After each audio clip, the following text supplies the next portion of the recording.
तुला शिकवीन चांगलाच धडा 19 एप्रिलच्या भागात. आजचा भाग अतिशय जबरदस्त असणार आहे. भुवनेश्वरी उठते आणि बाहेर जायला निघते. आजी म्हणते, भुवे अगं कुठे चालली? आम्ही आमच्या सुनबाईस भेटण्यात चाललो. तिला या घरातून बाहेर काढण्यासाठी काय नाही केलं आम्ही. अगदी बक्षीस समारंभाला सुद्धा जाण्यास तयार नव्हतो. त्यांच्याबद्दल आम्ही कधी चांगला विचार केला नाही आणि आज त्याच बाईने आमची ढाल बनून उभी राहिली आणि नुसती ढालच नाही तर तलवारसुद्धा बाहेर काढली. आमच्यावरचे सारे वार झेलले आणि त्या वाराचं उत्तरसुद्धा दिलं. आम्ही त्यांना ओळखायला चुकलो. आम्हाला वाटायचे शिकलेली माणसं गर्विष्ठ असतात, माजुरी असतात. आम्ही त्यांच्याबरोबर भांडायला निघालो. आम्ही त्यांना ओळखायला चुकलो का का काय? आजी म्हणते, भुवे मागं मी तुझ्याबद्दल लईच चांगलं बोलली. खूप मनापासून बोलल्या त्या. त्यांचा संसार बुडवायला निघालो होतो आम्ही. पण आज त्यांनी आमच्यावर डोंगरा एवढे उपकार करून ठेवले. हे ओझं आम्ही कसं उतरवणार काय माहिती? आजी म्हणते, तू फक्त त्यांची जाणीव ठेव. आज आमच्या लक्षात आलं त्यांचं लई मोठं मन आहे समुद्रा एवढं. या मोठ्या मनाच्या सुनबाईचं आम्ही आभार मानायला जातो. दुर्गे दरवाजाच्या मागे उभे राहून सर्व ऐकत असते. भुवनेश्वरी जाण्यास निघते. लगेच दुर्गी पटकन खाली बसते. आजी म्हणते, आई अंबाबाई या सात सुनांचं भांडण मिटलं तर या घरात फक्त सुखच नांदल. दुर्गी म्हणते, या दोघींचं जमलं तर आपलं काही खरं नाही.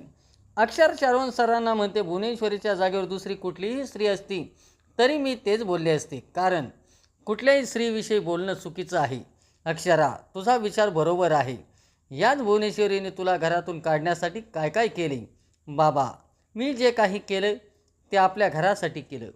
मला तुझं कळत नाही, पण काय सूर्यवंशी नाव लावतात ना मॅडम आपल्या पुढे. मी तिथे होते. माझ्या पुढे हे सारं चाललं मला नाही पटत बाबा. पण अक्षरा विचार कर. बाहेरचा का असाना कोणीतरी भुवनेश्वरीला तिची जागा दाखवली.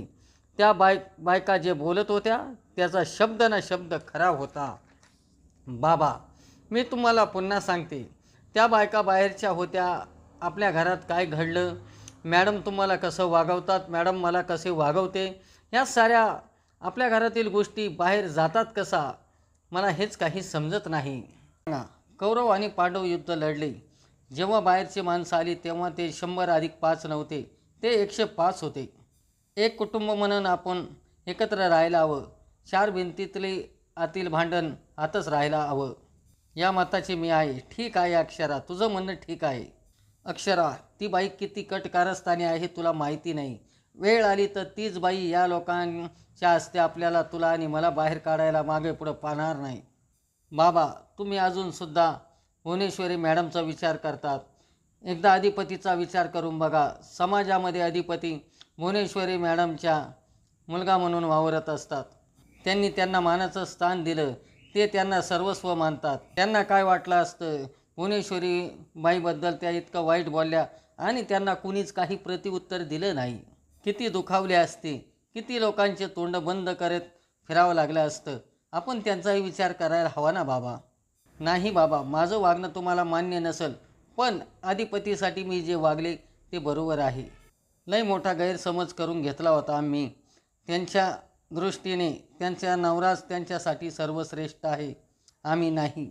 इकडे दुर्गी चंचीकडे येते आणि म्हणते, चंचे जे व्हायचं तेच झालं. शेवटी काय, आपण तोंडावर आपटणारच. हे सारं तुझ्यामुळं. काहीतरी आयडिया काढते आणि मला गोत्यात आणते. दरवेळेचं नाटक झालंय तुझं. मम्मी आता काय झालं? मला तर लई मज्जा आली बघ. ए चंचे, उगच काहीतरी बडबडू नको. तुला कळतंय का आपला डाव आपल्यावर उलटलाय ते कसं काय? अगं कसला मस्त राडा केला आपण. तू उगच फांट्या नको फोडू आता. मम्मी, मावशीचं थोबाडं आठवणं जरा, बघण्यासारखं झालं होतं. अगं चंचे, हळू बोल की जरा, भीतीला कान असतात.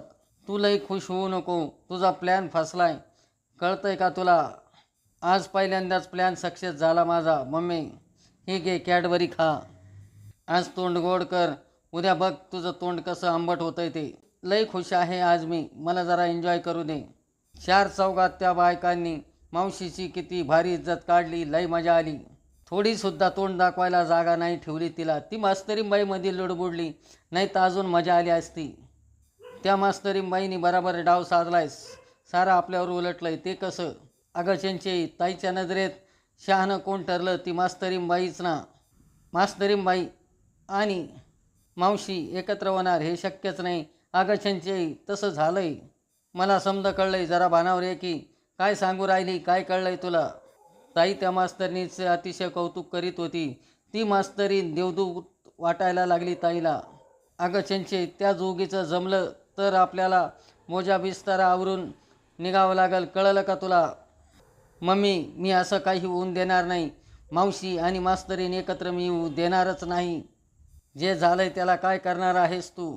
तू नको काळजी करू. तू बघच आता चंची आता काय करते ते. भुवनेश्वरी आपल्या खोलीत येऊन हेरझाऱ्या मारत असते. तेवढ्यात तेथे अधिपती येतो आणि अधिपती भुवनेश्वरीस विचारतो, आईसाहेब काय झालं?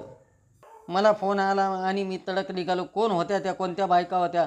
मला सांगा, मी आत्ता त्यांच्याकडे बघून घेतो.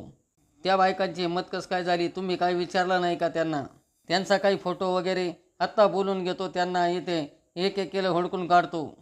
आयोजकाला काय अकला नाही का? तिथं तुम्हाला बोलून शोभा करायची होती का? त्यांना एवढं डोनेशन देतो आपण दरवर्षी, ते कशासाठी? अक्षरा, तू ज्या बाई समोर ढाल बनवून उभा राहिली तीच बाई उद्या तुझ्या पाठीत खंजीर खोपसायला मागे पुढे पाहणार नाही, हे तू लक्षात ठेव. पण बाबा, दुसऱ्यांनी कसं वागावं यावर आपला कंट्रोल नसतो. आपण कसं वागायचं यावर आपला कंट्रोल असतो. मला असं वाटतं का आपण कुटुंब म्हणून एकमेकाला सपोर्ट करणं हे खूप महत्त्वाचं आहे. इकडे अधिपती म्हणतो, कोण होत्या? काय होत्या? त्यांना कोणी अडवलं नाही. मला सांगा, कोण होत्या त्या? आईसाहेब सांगा. त्यांची हिंमत कसं काय झाली? आणि या प्रज्ञाशक्तीवाल्यांची टाळके ठिकाण्यावर नाही का? हे माजरेत का हे लोक? बाकीचे लोक आताच्या गाड्या घालून नुसते बसून होते का? सगळे बसून नव्हते. सुनबाई मधी पडल्या. कोण? मास्तरींबाई. अजून कोण? त्यांनी बाजू घेतली आमची. ढाल बनवून उभ्या राहिल्या त्या आमच्यासाठी. घराण्याच्या इज्जतीचा विचार केला त्यांनी. त्या बायकांना परतवून लायलं, नाहीतर आमची किती शोभा झाली असती काय कोणास ठाऊक. खरंच त्यांनी तुमची बाजू घेतली. आम्हाला पण आश्चर्यच वाटलं. पण जे काही झालंय ते आम्ही नाकारू शकत नाही. आज त्यांनी आमच्यासाठी जे काही केलंय त्याचं कर्ज आम्ही जन्मभर फेडू शकणार नाही. इकडे दुर्गे चंचेस म्हणते, चंचे, तुझ्या डोक्यात काही शिजत तर नाही ना? आणि शिजत असलं तर शिजून देऊ नको. सारे डाव आपल्यावरच उलटतात. एवढं सारं झालं तरी पण आपण गप्प बसायचं होय? ए चंचे, खरं तर तू काहीच करू नको, नाहीतर लय अवघड होईल. तुझ्या बहिणीला लय पुळ काय ना त्या मास्तरणीचा. त्या दोघींच्या मधून विस्तव जात नव्हता ना? आता तोच विस्तव कसा पेटवते मी ते बघ. असा बडका उडान आता बघत राहा तू. इकडे भुवनेश्वरी देवी लक्ष्मी मातेचं दर्शन घेत असते. देवी आई, हा काय दिवस आणलाय आज? इतक्या वर्षात डोळावर करून आमच्याकडे कोणी बघितलं नाही, आणि आज आहे तुझ्या मनात काय आहे? अक्षरा भुवनेश्वरीकडे येते आणि म्हणते, मॅडम तुम्ही बऱ्या आहात का? भुवनेश्वरी हो म्हणते. मी काही चहा वगैरे आणू का तुम्हाला? बरं वाटेल तुम्हाला? नाही, नको. एक बोलायचं होतं तुमच्याशी. तुमचे आभार मानायचे होते. आज तुम्ही आमच्यासाठी जे काही केलं त्याचे उपकार आम्ही कधीच फेडू शकणार नाही. जन्मभर कर्ज राहील ते आमच्यावर. मॅडम काय बोलता तुम्ही? हे आपल्या माणसाचं कोणी आभार मानतंय का? आणि त्या प्रसंगी मला जे योग्य वाटलं तेच केलं मी, आणि आम्हाला जे योग्य वाटलं तेच आम्ही बोलतोय. काळजी घ्या मॅडम, आणि जे झालं त्याचा फार विचार करू नका. अधिपती आपल्या रूममध्ये येऊन बसलेला असतो. अधिपती आज अतिशय आनंदी असतो. घरामध्ये त्याने फुले टाकून ठेवलेली असतात अक्षरासाठी. लगेच अक्षरात येते. अधिपती अतिशय आनंदाने अक्षराचे स्वागत करतो. हे सगळं तुम्ही केलं? हो. आज तुम्ही एक नंबर काम केलंय. तुमचं मनापासून अभिनंदन. आणि हे तुमच्यासाठी. अधिपती आहो, एवढं सारं करायची काय गरज होती? असं फॉर्मल काय वागताय? फॉर्मल नाही हो. आमच्या मनात ज्या भावना आहे, आम्हाला जे वाटलं तुमच्याविषयी ते कसं सांगावं म्हटलं, म्हणून आम्ही हे केलं. अहो, एक स्पर्धा जिंकली आम्ही, त्यात काय मोठं? काय साधं काम आहे होय? विषय हार्ड केला मास्तरींबाई तुम्ही. खरंच मोठं काम आहे स्पर्धा जिंकणं म्हणजे. नुसती तुम्ही स्पर्धा जिंकली नाही, साऱ्या घरच्यांची मनं जिंकली तुम्ही. आम्हाला कळलं तिकडं तुम्ही काय काय केलं ते. आई साहेबांची बाजू घेतली तुम्ही सगळ्यांसमोर. मला लय भारी वाटलं मास्तरींबाई तुमचं ते. त्या कोण बायका आल्या होत्या, नाही ते बोलत होते, त्यांची तोंड गार केली तुम्ही.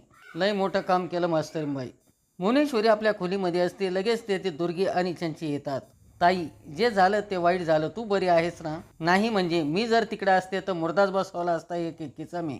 आणि मावशी, तू काहीच कसं काही नाही बोलली. म्हणजे त्या बायका एवढं काही बोलत होत्या तरी तू शांतच होती. हे सगळं तुम्हाला कसं काय माहिती? तुम्ही कुठं होता तिकडं? सगळं अगदी बघितल्यावर बोलताय तुम्ही. अगं म्हणजे आम्हाला कळलं ग, आजीनी सांगितलं आम्हाला.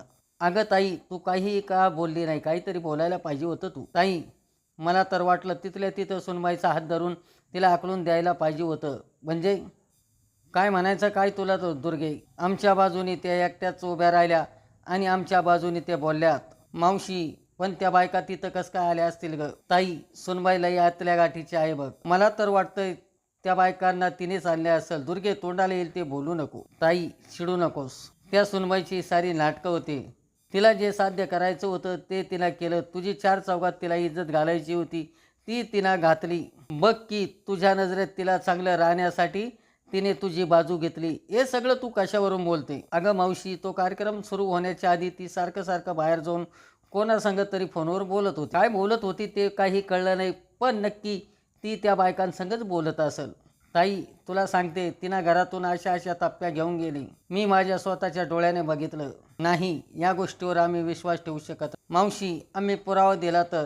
जर खरं असेल तर सुनबाई परत या घरात दिसणार नाही, आणि जर खोटं असेल तर तुम्ही या घरात परत दिसणार नाही. आजचा भाग कसा वाटला ते लाईक करा, शेअर करा आणि आमच्या चॅनलला सबस्क्राईब करा.